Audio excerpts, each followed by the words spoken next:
Hey, pull up a chair or just lay there. Pull the blanket up. Close your eyes if you want to. You don't have to look at anything right now. Just listen to my voice. I'm just sitting here in my room, looking out the window. And I had this overwhelming urge to talk to you. Not as a creator, not as someone who has their life figured out, but just as one human being sharing air with another human being. Have you ever had one of those moments where the noise just stops? Like for years, you have been running. You have been reading the self help books. You have been tracking your sleep. You have been doing the mindfulness apps, drinking the green juice, trying to optimize every single square inch of your existence just to feel okay, just to stay afloat. We treat our mental health like a car that needs a tune up. If I just fix this alignment, if I just change this oil, if I just patch up this dent, then I'll be happy. Then I'll be healthy. But today, something broke in me, in the best way possible. I was just sitting here visualizing what it actually means to be alive. Not just surviving, not just managing my anxiety, not just ticking off boxes of a clinical checklist to prove I'm functioning member of society, but living. Truly, deeply, unapologetically living at my absolute best. And I realized something that kind of scared me, but also set me completely free. Mental health isn't the absence of sadness. It's not this sterile, perfectly calm state where nothing hurts and nothing shakes you. True mental health is the spark. It's the willingness to feel the entire spectrum of what it means to be a human being. And instead of shrinking away from it, you open your arms wide and you say, give it to me. All of it. The joy, the grief, the electricity, the quiet. I'm talking to you. Yes, you. The one who wants to thrive so badly it hurts. The one who looks at the world sometimes and feels this deep, aching longing for something more. Even if you can't put a name to it, you are unbroken. You don't need to be cured of your humanity. We have been sold this lie that to be mentally healthy, we have to become this emotionless, hyperproductive Zen masters who never get angry, never get overwhelmed, and never feel lost. What a boring way to spend a lifetime. What a tragic waste of a human soul. Think about it. When do you feel the most alive? Is it when you have perfectly executed a 10-step morning routine? Or is it when you are laughing so hard with a friend that your stomach aches and you can barely breathe? And for the 3 seconds window, the entire universe disappears. Is it when you're standing outside in the freezing cold and the sun hits your face and you suddenly realize, wow, I'm here. I'm existing right now. That's the spark. That is the wildfire we are trying to keep alive. I'm looking at this mental picture of myself right now, the absolute best version of me. And you know what's funny? That version of me isn't rich. That version of me isn't famous. That version of me isn't living flawless life, stress-free life. That version of me is just present. It's a version of me that looks at another human being and actually sees them.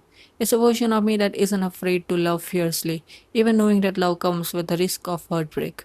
It's a version of me that walks down the street and notices the way the leaves are turning yellow, or the way the concrete smells after it rains, and allows that tiny insignificant detail to move them.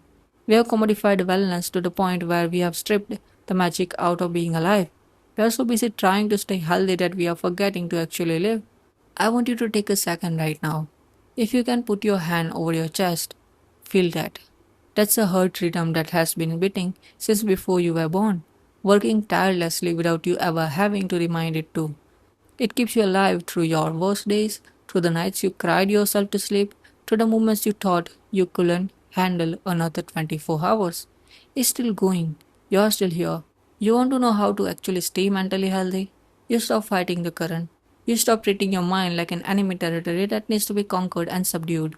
You look at your loneliness, your fear, your excitement, your chaotic, beautiful mind, and you say, welcome to the table, let's sit together. When you allow yourself to feel everything without judgment, this incredible thing happens. The weight drops, the pressure evaporates, and in that empty space where anxiety used to live, this tiny, glowing ember starts to spark. It's the human spark. It's the feeling of top of the world vitality that doesn't come from external circumstances, but from the sheer, unadulterated awe of realizing that you exist. You are a conscious piece of the universe, walking around, breathing, capable of feeling love, capable of feeling music, capable of experiencing a sunset. How beautiful is that? How completely insane and beautiful is it that we get to do this at all? I know it's hard. I know the world out there is loud and cynical, and it wants to grind your spark down until you're just another grey cog in a massive machine. It wants you to stay tired. It wants you to stay anxious because anxious people buy things to fix themselves. But you don't need fixing. You just need to remember who you are when the world isn't telling you who to be. You need to reconnect to that raw, unpolished, wild part of yourself that used to run around without shoes on, that used to look at the stars and feel genuine sense of wonder instead of existential dread. To every single human listening to this who really, truly wants to thrive, this is your permission slip. Stop trying to be perfect. Stop trying to follow everyone else's blueprint for a happy life. Build your own. Fill it with raw emotions. Fill it with messy conversations. Fill it with long walks where you accomplish absolutely nothing. Fill it with art that makes you cry and music that makes you want to drive too fast with the windows down. Live at your best by giving your best to the present moment, not tomorrow, not when you lose weight, or get the job, or find a partner, or fix your brain. Now, right now, in whatever messy room or crowded bus or quiet bed you are sitting in. The spark isn't waiting for you at the finish line. It's right here. It's always been right here. I feel it today. I really do. I feel this incredible surge of human connection. Just knowing that on the other side of this recording, your ears are hearing these words. We might be thousands of miles apart. We might never meet. We might come from a completely different worlds, speak different languages, live different lives. But right now, in this exact pocket of time, our minds are touching. We are sharing this thought. We are remembering together what it means to be alive. You are not alone in your longing to drive. We are all walking each other home. We are all trying to keep our fires lit in a very windy world. So protect your spark. Feed it. Don't let the noise drown it out. Thank you for sitting with me today. Thank you for being vulnerable enough to listen. Go out there, breathe the air, look someone in the eyes, and really, truly live. I'll talk to you in the next one. Thank you.